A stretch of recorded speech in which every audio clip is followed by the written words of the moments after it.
तो मित्रों, स्वागत है फिर से संस्कृत ट्यूटोरियल पर। आइए आज फटाफट से रैपिड फायर मोड में हम लोग यूपी टेट 2018 के कुछ प्रश्नों को देख लेते हैं। मित्रों, कल आप लोगों की परीक्षा है। सबसे पहले आप सभी को बहुत बहुत शुभकामनाएं और बहुत बहुत बधाई इस बात के लिए। तो चलिए बिना समय गवाए प्रश्नों को देख लेते हैं। तो पहला प्रश्न आपके स्क्रीन पर रहा। तुरली का उदाहरण है। ऑप्शन देख लीजिए। तल्लय, शिवेहि, कोपी, प्रेजते। फटाफट आंसर करेंगे।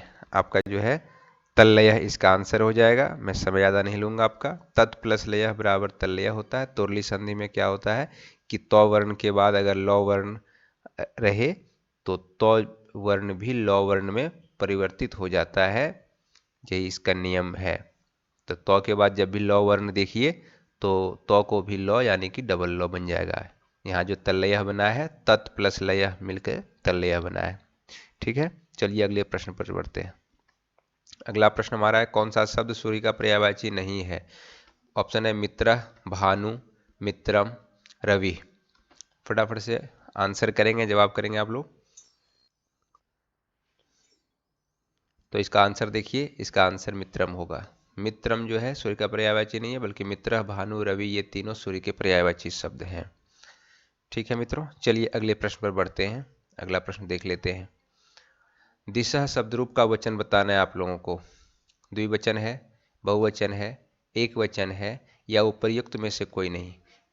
क्या होगा? फटाफट आंसर कीजिए आप लोग और अपनी तैयारी का आकलन खुद कीजिए, खुद चेक कीजिए अपने आप को। सब साधारण प्रश्न है, ये पिछले वर्ष आए हुए प्रश्न हैं और इस वर्ष भी आने की संभावना इनमें से बहुत सारे का है। ठीक है, इसका आंसर देख लीजिए। इसका आंसर जो है वह बहुवचन होगा। ये थोड़ा सा आंसर सही से नहीं दिख रहा है, लेकिन बहुवचन इसका आंसर बी ऑप्शन जो है इसका सही है। दिक, दिशो, दिशा, दिशम, दिशो, दिशा, यह जो है स्त्रीलिंग शब्द है, दिक शब्द रूप से बना हुआ है। ठीक है, चलिए आगे बढ़ते हैं। अगले प्रश्न पर बढ़िए। उपान्वध्यांग वश से कारक होता है। उप, अनु, अधि, आ उपसर्ग के बाद अगर वश धातु आए तो कौन सी कारक होता है? तो देख लीजिए, ऑप्शन है कर्म कारक, करण कारक, कर्ता कारक, संप्रदान कारक। फटाफट आंसर करेंगे सभी लोग। आंसर कीजिए मित्रों।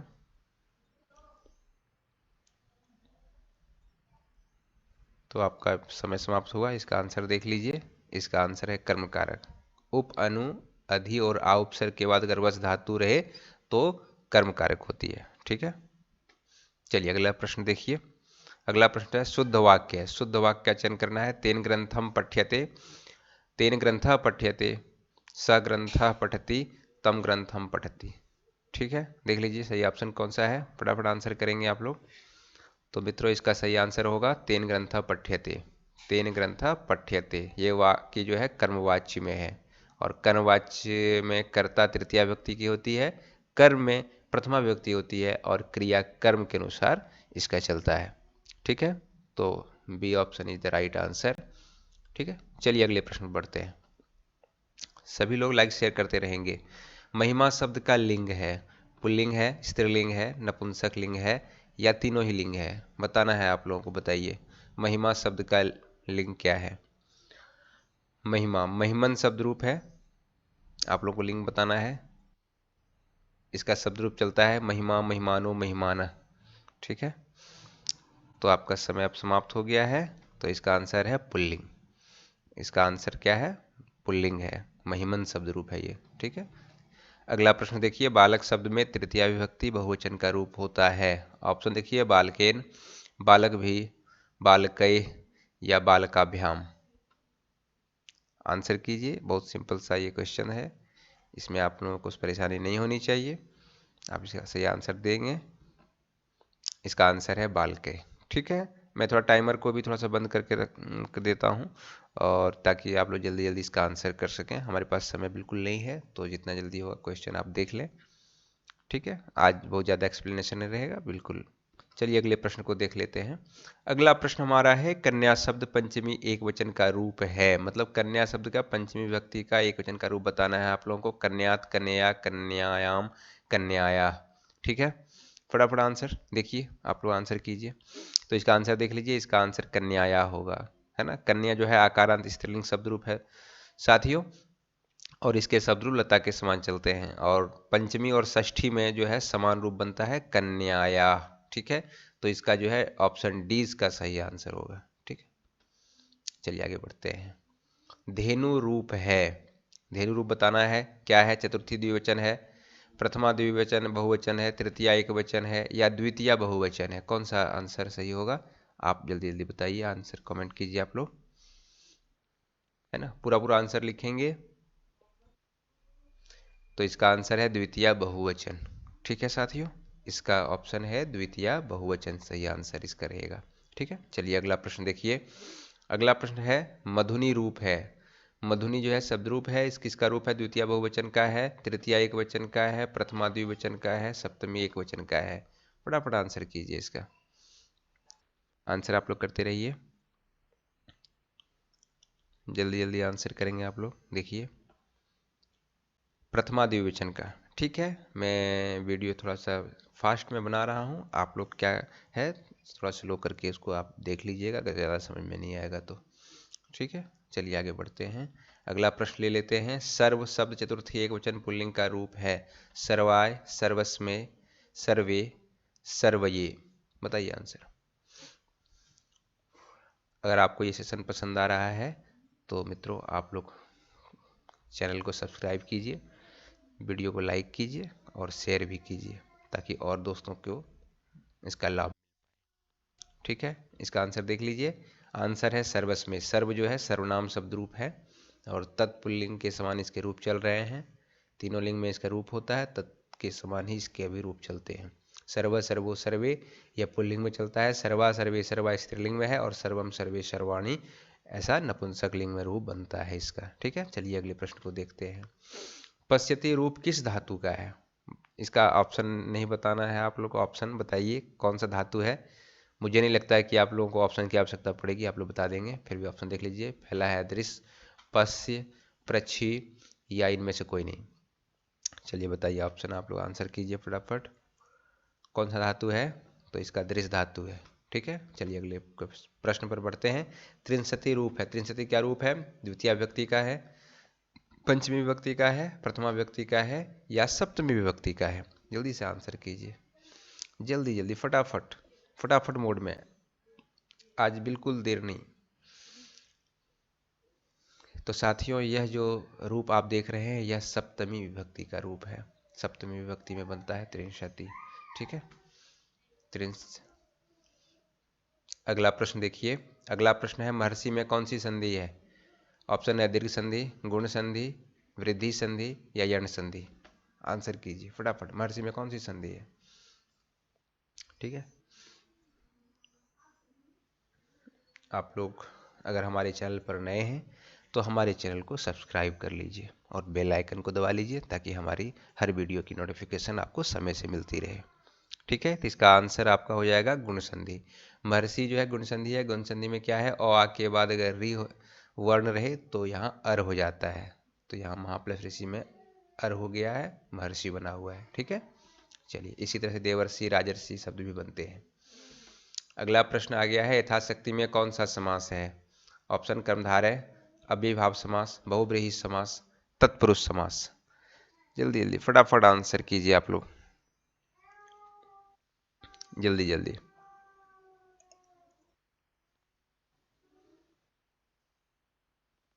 इसका जो है अव्ययीभाव समास है। शक्तिम अनतिक्रम्य इति यथाशक्ति। ठीक है, शक्तिम अनतिक्रम्य होता है ये, इसका विग्रह अगर पूछा जाए तो शक्तिम अनतिक्रम्य आपको लिखना है। ठीक है, अगले प्रश्न पर बढ़ते हैं। अगला प्रश्न देख लीजिए। राजपुत्र का समास विग्रह है, बताइए।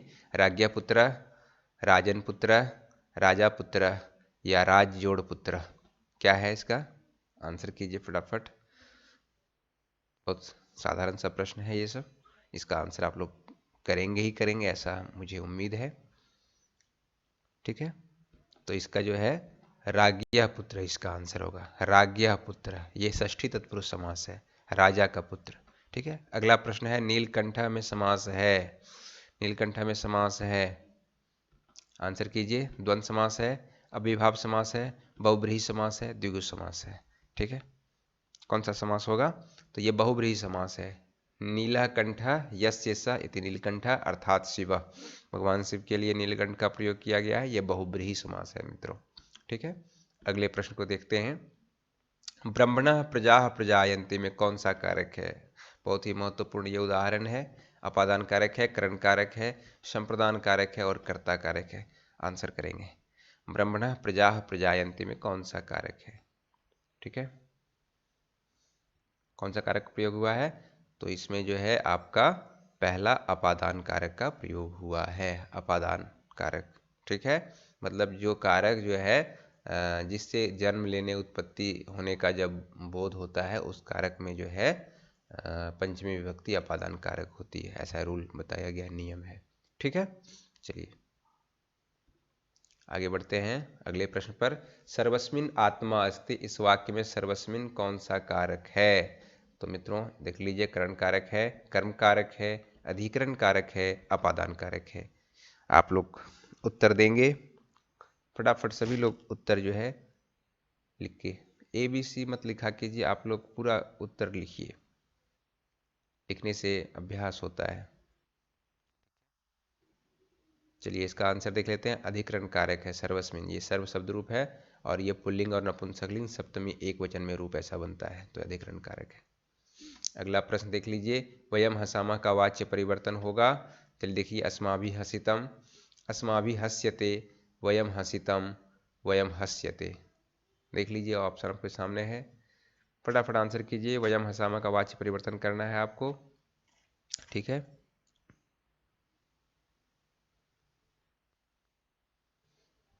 तो आपका अब समय समाप्त हो गया है। इसका आंसर देख लीजिए, अस्माभि हस्यते, B option is the right answer, अस्माभि हस्यते। ठीक है, ये भाववाच्य में है। चलिए 20 फल का अनुवाद होगा, संस्कृत में अनुवाद करना है। 20 फल, विंशतानि फलानि, विंशति फलानि, विंशानि फलानि, विंशतीनि फलानि। फटाफट आंसर कीजिए आप लोग। 20 फल संस्कृत में अनुवाद करना है इसका। जैसा कि जानते हैं कि 20 का संस्कृत विंशति होता है, तो ऑप्शन आपको मिल ही गया होगा, ये B is the right answer, विंशति फलानी। ठीक है, 20 को विंशति कहा जाता है, 30 को 63, 40 को चत्वारिंशत्, 50 को 50, 60 को षष्ठी, 70 को सप्तति, 80 को अशीति, 90 को नवति और 100 को शतम कहा जाता है। ठीक है, 100 पुरुष का अनुवाद होगा, देख लीजिए। शतम पुरुषा, शताः पुरुषा, शतशः पुरुषा, शततमः पुरुषा। देख लीजिए ऑप्शन आपके सामने है, बताइए फटाफट इसका आंसर क्या हो जाएगा। तो मित्रों ये मैं बता दूं कि 5 से जो संख्यावाची जो शब्द होते हैं वो तीनों लिंगों में इनका रूप एक ही होता है, और 5 से मतलब 3 से जितने भी शब्द संख्यावाची शब्द होते हैं वह बहुवचनांत होते हैं। ठीक है, और 5 से इसके लिंग में रूप बदलते नहीं है। इसका आंसर देख लीजिए, शतम पुरुषा इसका आंसर होगा। ठीक है, शता पुरुषा, शतसा पुरुषा सब नहीं होगा, शतम पुरुषा होगा। ठीक है, तो ध्यान रखेंगे। विश्राम पद में उपसर्ग है। चलिए ऑप्शन देख लीजिए, विष उपसर्ग है, विष उपसर्ग है, वी उपसर्ग है या विश्र उपसर्ग है। फटाफट आंसर करेंगे आप लोग, देखिए क्या इसका आंसर हो जाएगा।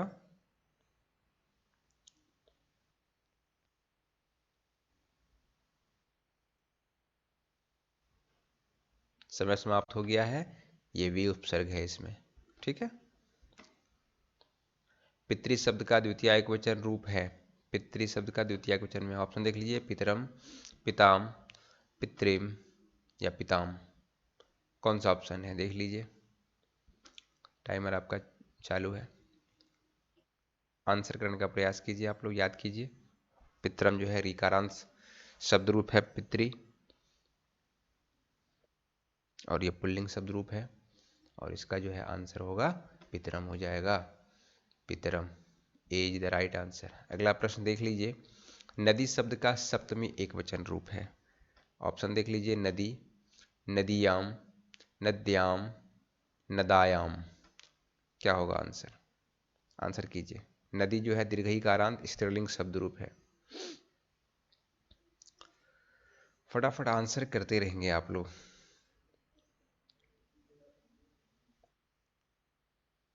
चलिए, समय खत्म हुआ। इसका जो है सही उत्तर है नद्याम। सी ऑप्शन जो है सही इसका है। चलिए अगले प्रश्न पर बढ़ते हैं। माता शत्रु पिता वेरी येन बालो न पाठितः न शोभते सभा मध्ये हंस मध्ये बको यथा अनधीता सभा मध्ये कथम भवति न शोभते न याचते न दूयते न तिष्ठति। फटाफट आंसर करेंगे साथियों। आप लोग यूपी टेट 2018 में जो प्रश्न पूछे गए थे उसी प्रश्न को आप देख रहे हैं। फटाफट आंसर कीजिए।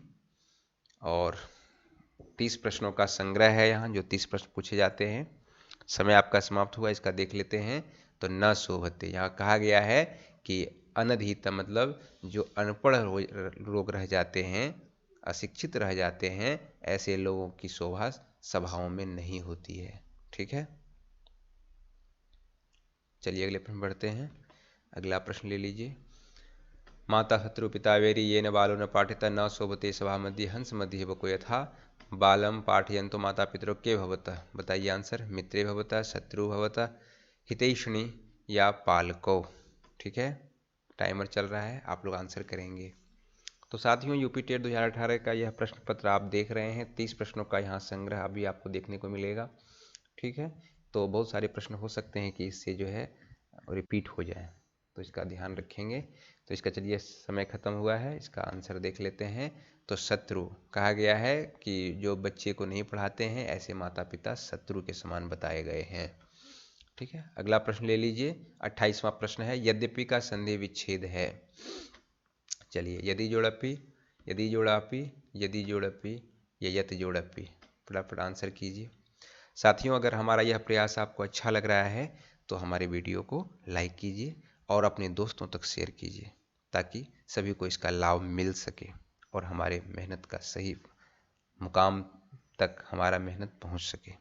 ठीक है, लाइक करते रहिए, शेयर भी करते रहिए। इसका आंसर देख लीजिए। यद्यपि जो यदि अपि से बनेगा, क्योंकि यह यण संधि है, इको यणसी, तो यहाँ पे यदि प्लस अपि से यद्यपि बना हुआ है। ठीक है, चलिए अगले प्रश्न पर बढ़ते हैं। अव्यय पद नहीं है, इसमें चुनाव करना है कौन सा अव्यय नहीं है। ठीक है, चलिए इसका आंसर कीजिए साथियों। अगर आप हमारे चैनल पर नए आए हैं तो कृपया हमारे चैनल को सब्सक्राइब कर लें और बेल आइकन को दबा लें, ताकि हमारे हर वीडियो का नोटिफिकेशन आपको समय से मिलता रहे। इसका आंसर जो हो जाएगा वो दिशम हो जाएगा। दिशम जो है दिक शब्द रूप है, जो कि स्त्रीलिंग है। और गंतुम जो है तुमुन प्रत्यय से जो बनने वाले शब्द हैं, तो प्रत्यय 3 प्रत्यय है, तुमुन, अक्त्वा और लेप। इन तीनों प्रत्यय से जो शब्द बनते हैं वे शब्द अव्यय बन जाते हैं। ठीक है, और चिरम और अपरम भी अव्यय शब्द है, लेकिन यहाँ दिशम जो है अव्यय नहीं था। ठीक है, चलिए बढ़ते हैं अगले प्रश्न पर। गतेपि में संधि है, यह हमारा 30वां आज का आखिरी प्रश्न है। गतेपि में संधि आपको बताना है। पर रूप संधि है, पूर्व रूप संधि है, अयादि संधि है या गुण संधि है। ठीक है, फटाफट जवाब कीजिए। अंतिम प्रश्न हमारा है यह, और यह यूपी टेट 2018 का पेपर है, जिसे आप देख रहे थे अभी। और आशा करते हैं कि आप 100% अपना यह जो है दे पा रहे हैं। और आप सभी को जो है परीक्षा से पूर्व बहुत बहुत शुभकामनाएं। आपकी परीक्षा बहुत अच्छी जाएगी, हमारी ऐसी मंगल कामना है। इसका आंसर देख लेते हैं। तो पूर्व रूप संधि है गतेपि। अवग्रह का प्रयोग जो होता है, ए और ओ वर्ण के बाद अगर अ वर्ण पुनः आ जाता है तो वहाँ पे जो है कोई संधि नहीं होता, बल्कि पूर्व रूप होता है और अ का यह अवग्रह बन जाता है। ठीक है, तो ये आप अभी देख रहे थे। आशा करता हूँ कि हमारा यह प्रयास आप लोगों को अच्छा लगा होगा। अगर आपको अच्छा लगा है तो हमारे वीडियो को लाइक कीजिए और अपने दोस्तों तक इसको अधिक से अधिक शेयर कीजिए। तो मित्रों, जाइए आप बहुत अच्छे से एग्ज़ाम जाके दीजिए, और जैसा भी पेपर हो बढ़िया से अच्छे से सभी प्रश्नों को पढ़ करके आपको देना है, और ध्यानपूर्वक जो है आपको जवाब देना है। प्रश्नों को पढ़ना है नहीं है, ऐसे प्रश्नों में जो है आपको ध्यान से देखना है कि प्रश्न में नहीं नहीं करके जो प्रश्न पूछा जाता है कि नहीं है या है, तो हम कभी कभी उसको जो है ऐसा मान लेते हैं और उसमें हम अपना उत्तर दे देते हैं, जो कि बाद में गलत हो जाता है। ठीक है, OMR शीट भरना है तो आपको थोड़ा ध्यान से भरना है। आपको ऑनलाइन मोड में परीक्षा होती तो उसमें ऑप्शन रहता था कि हम अपना उत्तर बाद में चेंज भी कर सकते थे, लेकिन OMR शीट में अगर आपसे एक बार गलती हो जाएगी तो फिर परेशानी बढ़ सकती है। ठीक है, तो इसका ध्यान रखेंगे। चलिए, हमारी तरफ से बहुत बहुत शुभकामनाएं आप सभी को। मिलते हैं मित्रों अगले वीडियो में, तब तक के लिए नमः संस्कृताय, शुभम मंगलम भूयात, स्वस्ति भूयात।